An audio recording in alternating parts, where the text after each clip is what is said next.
For decades, Australian retirement followed a script so familiar it barely needed explanation. You worked hard, you bought a house, you paid it off inch by inch, and when the working years finally ended, life was supposed to exhale. Fewer expenses, fewer pressures, a slower, gentler pace. That was the promise. That last part is where the script quietly fell apart. Today, retirement in Australia often feels like reaching the summit after a long climb, only to discover the oxygen tanks are locked behind a paywall. Yes, the mortgage might be gone, but the bills are very much alive and energetic. Council rates, insurance, electricity, and healthcare costs don't retire just because you do. Healthcare is technically free, but time suddenly becomes the real currency. Long waits, delayed treatments, and constant trade-offs. So Australians aren't leaving in dramatic waves. There are no protests, no outrage, no farewell speeches. They're simply doing what Australians have always done when the environment stops making sense. They adapt. And for a growing number of retirees, that adaptation now points quietly, pragmatically, and very deliberately toward Thailand. Here's why. 1. The simple maths. Every modern retirement story now begins the same way. Not with a dream, not with a long-planned vision board, but with a spreadsheet. A quiet, unforgiving spreadsheet. Retirees sit at kitchen tables in the late afternoon light, reading glasses sliding down their noses, tapping numbers into calculators that feel increasingly sarcastic with every press. The figures don't shout. They don't panic. They simply refuse to cooperate. Super balances are smaller than expected. Pensions haven't kept pace with reality, and expenses, rather rudely, show no interest in retiring alongside the people paying them. Council rates don't care that you're 67 and not really using the roads much anymore. Electricity prices don't respect fixed incomes or shorter showers. Insurance premiums, somehow, age faster than humans do. Australia didn't become unaffordable in a dramatic collapse. It became unaffordable politely. 5% here, a new fee there, a temporary surcharge that settles in permanently and starts unpacking boxes. Nothing feels outrageous on its own, but together it becomes suffocating. Then, Thailand enters the spreadsheet, not as a fantasy or an escape, but as a financial plot twist. Suddenly, the same income that feels tight in Australia feels almost generous, not luxurious, not extravagant, just reasonable. And for retirees, reasonable isn't boring, it's revolutionary. 2. Housing. In Australia, downsizing has quietly transformed into a marketing slogan rather than a financial outcome. You sell the family home, the one that was supposed to fund freedom, and you buy something smaller, fewer rooms, less land, less maintenance. And yet, once stamp duty takes its cut, strata fees settle in, location premiums inflate expectations, and lifestyle upgrades are politely forced upon you. The numbers barely move. Sometimes they go backwards.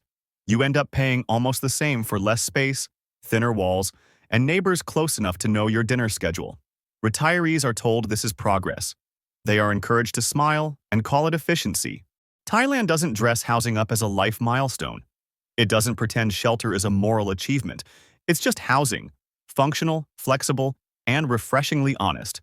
In cities like Chiang Mai, retirees can rent clean, modern apartments, often with pools, gyms, security, and sometimes cleaning services, for a monthly cost that would barely cover a modest Australian utility bill and strata fees combined.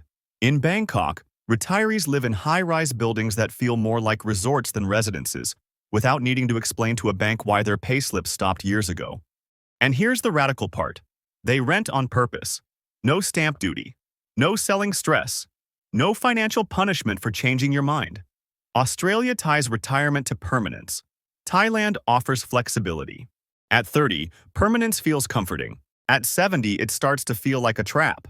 3. Healthcare. This is the part of the conversation that always begins with nervous laughter and lowered voices. Yeah, but what about healthcare? Australians are taught from an early age that leaving Medicare is a bit like leaving gravity. Technically possible, but probably fatal. The assumption is simple and deeply ingrained. Anything outside the Australian system must be slower, riskier, and inferior. And then retirees land in Thailand and experience something genuinely unsettling. They see a doctor, immediately. Not in 6 weeks. Not after a referral chain that feels like a scavenger hunt. Not after a phone call that ends in hold music and quiet despair. They're given an appointment tomorrow. sometimes the same day, often at a time that actually suits them. Private hospitals in Thailand don't feel like hospitals in the traditional sense. They feel like hotels that happen to own MRI machines. Appointments start on time. Doctors sit down, explain things clearly, and answer questions without glancing at the clock every 30 seconds. Bills arrive itemized, transparent, and without the emotional aftershocks Australians have come to expect. And then comes the real surprise: the cost. Annual private health insurance in Thailand can cost less than a single Australian dental procedure. Retirees stop postponing care. Checkups become routine again. Health becomes something you manage proactively, not something you avoid until it's unavoidable. It's not that Australian healthcare is bad. It's that Thailand treats retirees like customers, not inconveniences. 4. Small pricey costs. Australia hasn't priced retirees out with one dramatic, headline-grabbing expense. It's done it quietly, patiently, and relentlessly, with thousands of tiny ones. A fee for this, a surcharge for that, a service cost that exists purely to remind you that existing has become a billable activity. None of them feel outrageous on their own, which is exactly the problem. By the time retirement arrives, many Australians feel like they're bleeding money from places they can't even identify, let alone control. Thailand, by comparison, is almost boring, and retirees find that deeply comforting. Utilities are predictable and rarely come with surprises. Internet plans cost less than Australian overdraft fees. Mobile phone bills don't require negotiation tactics learned from hostage situations or 3 separate calls to retention departments. Expenses behave themselves. They stay where you expect them to, and that matters more than it sounds. 5. Food. In Australia, eating out in retirement slowly shifts from a habit into an event. Something you justify, something you plan ahead for, something that comes with a quick mental scan of prices before you even sit down. Cooking at home isn't necessarily cheaper anymore. It's just more effort-intensive. More planning, more cleanup, more energy for a stage of life that was supposed to involve less of all three. Thailand removes this entire mental burden almost instantly. Fresh food is everywhere. Markets open early and close late. Meals are cooked daily, often in front of you by people who have been making the same dish for decades. Street food isn't a budget compromise or a guilty shortcut. It's the default way people eat. For retirees, this creates a quiet miracle. They eat better without trying harder. They socialize more without spending more. Lunch becomes an excuse to leave the house, not a calculation. Nutrition stops feeling like a moral test you pass or fail, depending on willpower. And yes, everyone worries about street food hygiene, at first. Then they watch locals eat the same meals every day, year after year, and remain remarkably unconcerned about dying.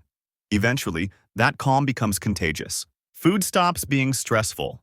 It becomes what it should have been all along: nourishment, connection, and pleasure. 6. Transport.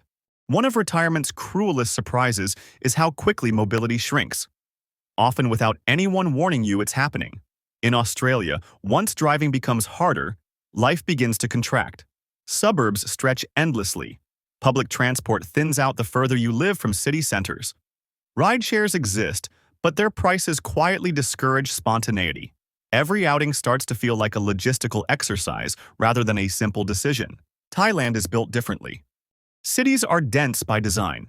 Markets, clinics, cafes, pharmacies, and parks sit close together, often within the same few streets. Taxis cost pocket change. Short trips don't require planning or budgeting. You simply step outside and go. Walking becomes viable again, not as exercise but as a practical way to live. This changes everything for retirees. They stop organizing their week around transport availability. They don't ask whether something is worth the trip.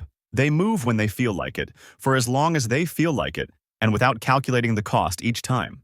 And at that stage of life, freedom isn't about speed or distance. It's about access. The ability to participate in daily life without effort or negotiation quietly restores independence, and with it, dignity. 7. Social life. Australian retirement can become quiet in ways that aren't peaceful, just empty. Neighbors change as families move on. Children and grandchildren scatter to wherever work and housing allow. Gradually, without any single dramatic moment, life starts happening elsewhere. Days grow quieter not by choice but by circumstance. Social contact becomes something you schedule rather than something that naturally occurs. Thailand works differently. Daily life happens in public. Markets spill into streets. Cafes open onto footpaths. Street stalls become meeting points. Walking paths aren't just for exercise, they're for conversation. Retirees don't disappear into private spaces. They remain visible, present, and included in the flow of everyday life. No one rushes past them with impatience. No one treats them like they're in the way or slowing things down. Age doesn't push people to the edges. It keeps them in the center of daily rhythms. And perhaps most importantly, retirees aren't alone by default. Interaction doesn't require effort or invitations. It happens naturally, simply because life is shared, out in the open. 8. Respect, age, and invisibility. This is rarely said aloud, but retirees feel it almost immediately, often before they fully understand why. In Thailand, older people exist in public life without apology. They sit in cafes, walk through markets, rest on benches, and move at their own pace. And no one seems irritated by their presence. Age isn't something to be hidden, managed, or politely ignored. It's accommodated, built into the rhythm of daily life. In Australia, aging can quietly feel like fading into the background. Spaces are designed for speed. Systems reward efficiency. Those who move slower can begin to feel like interruptions rather than participants. No one says it out loud, but retirees sense it, the subtle shift from being central to being peripheral. Thailand doesn't worship youth or productivity. It organizes life around coexistence. Different ages share the same spaces, the same streets, the same routines, without one being prioritized over the other. That difference does something profound. It reshapes how retirees see themselves, not as people stepping aside from life, but as people still very much inside it. 9. Visas. Thailand's retirement visa system is not romantic, inspiring, or particularly warm. It's administrative, and that's precisely why retirees appreciate it. There's no storytelling involved, no vague promises, no sense that the rules might quietly change halfway through the process. You meet the financial threshold. You file the paperwork. You renew on time. That's it. There's no mystery to decode. No moving goalposts that force constant recalculations. No philosophical debates about whether you still deserve to stay. The requirements are clear, the expectations are stated upfront, and the process, while bureaucratic, is at least predictable. For retirees who've spent years navigating increasingly complex systems, means tests, policy changes, fine print, and administrative uncertainty, this kind of clarity feels almost indulgent, not exciting, not glamorous, luxurious. Because at that stage of life, the greatest comfort isn't flexibility or generosity. It's knowing exactly where you stand, and that tomorrow won't quietly rewrite the rules. Thailand isn't offering retirees luxury in the way the word is usually marketed. It isn't promising extravagance, status, or a life of excess. What it offers instead is proportion, a balance that has quietly disappeared in many developed economies. Income aligns with expenses in a way that makes sense again. Healthcare matches actual need rather than budget anxiety. Daily life moves at a pace that respects aging bodies rather than constantly testing their limits. Nothing feels oversized, undersized, or perpetually out of reach. Australia still offers safety, stability, and familiarity, and for many retirees, those things remain invaluable. But that safety increasingly comes with a psychological cost. Every decision feels heavier. Every expense demands justification. The background hum of financial vigilance never quite turns off. Retirement becomes less about living and more about managing risk. Australian retirees moving to Thailand aren't running away from home. They're choosing environments that support aging rather than quietly punishing it. They're choosing places where retirement isn't a slow contraction of life, but a reshaping of it into something lighter, more manageable, and more humane. And if that reshaping happens somewhere warm, affordable, and welcoming, that isn't failure. It's adaptation. What are your thoughts on retirement in Thailand? Would you consider it? Let us know in the comments section below. Thank you for watching.